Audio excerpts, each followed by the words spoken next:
I think the result, in fact, is going to push the ruling party to reconsider their political slogan around the no nuclear homeland. We saw the more than 5 million Taiwanese voters who casted their ballots yesterday on this particular topic. That is one of the lowest turnout when it comes to referendum topics in Taiwan's history. Right. I think, like you said, despite the results' failure to pass the legal threshold, the result sends a very strong signal to the government that more Taiwanese people, in fact, are not in favor of the government's current stance of completely ruling out or phasing out nuclear as one of the source of energy for Taiwan. And they, I think, want the government to reconsider its current energy policy. And also, I think, in a way, this result reflects the concerns that many Taiwanese people have about Taiwan's energy resilience and Taiwan's ability to maintain a stable energy supply, especially during times of crises. Yes, I think this result already has pushed the government to come out and positively respond to the more than 4.3 million Taiwanese people's votes.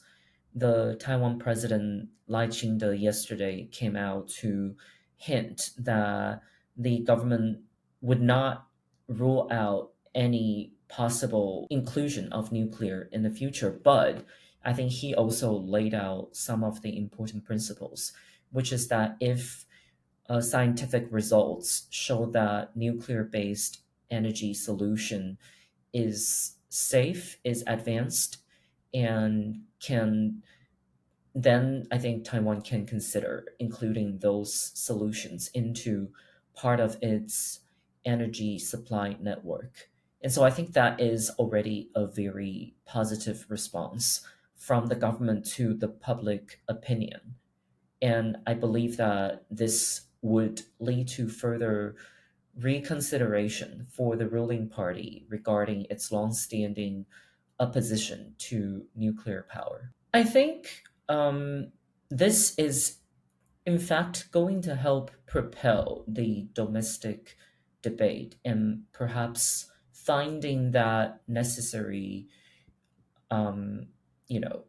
consensus eventually. Because as we have seen in this particular referendum, the issue has become a partisan political issue that somewhat divided the civil society on this particular issue. But in fact, I think there's the division that we saw along the partisan line wasn't as deep as, in fact, the real public opinion. I think perhaps the majority of Taiwanese people are not necessarily really against the idea of maintaining some kind of nuclear based energy solution. But I think the another side of the public consensus is that people are concerned about Taiwan's lack of diversity when it comes to energy supply sources. And also, Taiwanese people, the majority of them, are concerned about Taiwan's current energy resilience. And so I think based on these consensus and then the government's positive response to the outcome of the referendum, it could probably, in fact, help to uh, find that path for civil society, but also Taiwan as a whole to move forward when it comes to resolving the current dilemma that Taiwan faces when it comes to how to address the issue revolving around improving energy resilience, but in a scientific and safe way. Yeah, I think before the government really fundamentally adjust their energy policy and make a public commitment to pursue advanced nuclear-based energy solutions like SMR, which there are, foreign companies and businesses already in place that will be able to provide Taiwan with those support. Taiwan unfortunately will continue to have to rely on 96% of its energy imported from abroad. It will be mostly the liquid natural gas. We know that Taiwan signed a very large agreement with Alaska a couple months ago that will be part of the ongoing uh, supply of Taiwan's energy. And but I think the result is not, again, going to make this a long term solution or situation for Taiwan. In fact, I think it will accelerate the domestic discussion, and it really sends a sense of urgency that will push politicians, both the government but also lawmakers in the parliament, to try to come together and determine again a path forward for maintaining Taiwan's energy resilience and at the same time ensuring Taiwan's ability to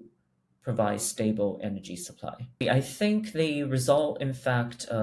is going to push the ruling party to reconsider their political slogan around the no nuclear homeland, because that was a slogan that has been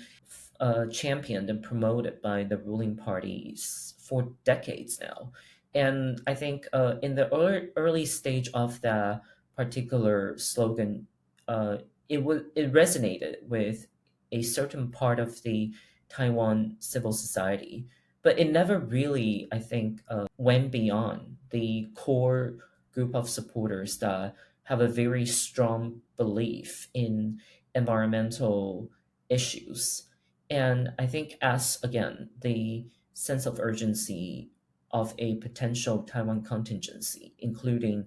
a Chinese blockade scenario,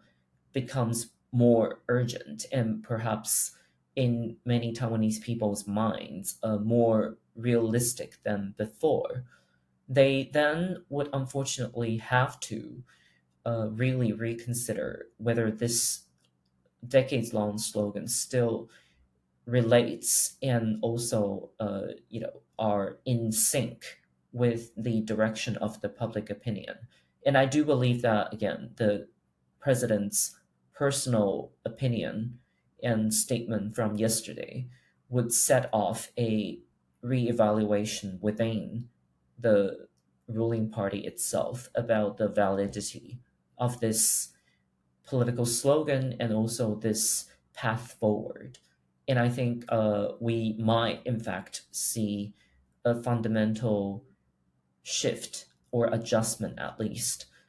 from the ruling party when it comes to their policies on energy. And that, I think, will be part of the broader adjustment that the ruling party will now have to consider when it comes to also their political future in Taiwan, because I think yesterday's outcome means more than just their energy policy, but overall the public's uh, somewhat discontent with the approach that the ruling party has adopted since President Lai Ching-te came to power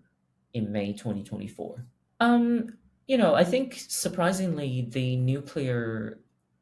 referendum wasn't really the focus of yesterday's vote, unfortunately, because I think this issue hasn't really been the defining topic that has uh, mobilized large amount of Taiwanese people to come out and participate in voting. And so in a way, we saw the more than 5 million Taiwanese voters who casted their ballots yesterday on this particular topic. That is one of the lowest turnout when it comes to referendum topics in Taiwan's history. I think it both shows again that neither the opposition parties or the ruling party have put enough emphasis on this particular topic as the issue that would define their success or failure in the short term. And so I think, despite this as part of the overall votes that Taiwanese people participated in yesterday, um, this remains an issue that needs more public discussion and perhaps more, grassroots level public education so that Taiwanese people have a broader understanding about where they might want to stand on this particular issue going forward. I think, again, there needs to be more local level workshops, information sessions, uh, hopefully held and given, directed by people with actual authority on energy related issues that can clearly explain the benefits of considering safer nuclear energy options and why, this will be different from, say, restarting the decades old decommissioned nuclear power plants that was at the center of this past nuclear referendum. Because I think at this point, the majority of the Taiwanese public's understanding about different types of energy, nuclear energy solution remains very limited. And so that is not, you know going to help to push relevant conversations forward in order to reach really what the president described yesterday as the broader public acceptance toward potentially re- re-including nuclear-based energy solution into Taiwan's overall energy providing network. And so I think, the government will have to also genuinely consider uh, taking the initiative to organize these nationwide, local level information sessions to first, again, like you said, raise the public awareness about relevant issues, and then, that can lead to a better informed public and also a better informed uh, policy making process in Taiwan, I would say, because at this point, relevant conversations oftentimes become too politicized, and that overshadows the necessary scientific factors and, elements that should be included into the discussion and debate. Definitely one of the concerns also among the opposition parties, that was one of the main arguments that they put forward, as if Taiwan doesn't consider including nuclear energy supply sources, then that could endanger Taiwan's future in the global AI supply chain, and also Taiwan's ongoing uh, position as a global leader in global semiconductor production.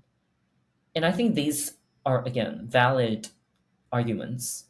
but we need to look at how they, to what kind of like issues are these concerns being associated with. In this past case, it doesn't necessarily justify restarting a risky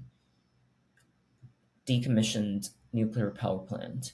but rather I think these arguments will remain valid if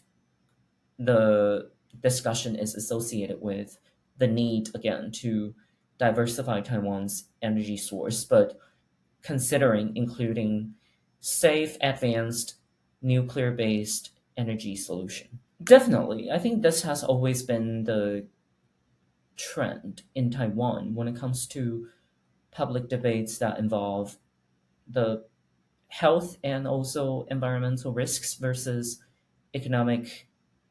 implications. I think, again, because risks to Taiwanese people's health would always feel more imminent and also relatable for everyday Taiwanese voters rather than, say, the implications for Taiwan's semiconductor industry and AI uh, I think the ambitions in the AI advancement industry, because again, those are just further away from every people's everyday life. And so when the debate is framed around these two factors, then I think the health related arguments would always come out on top.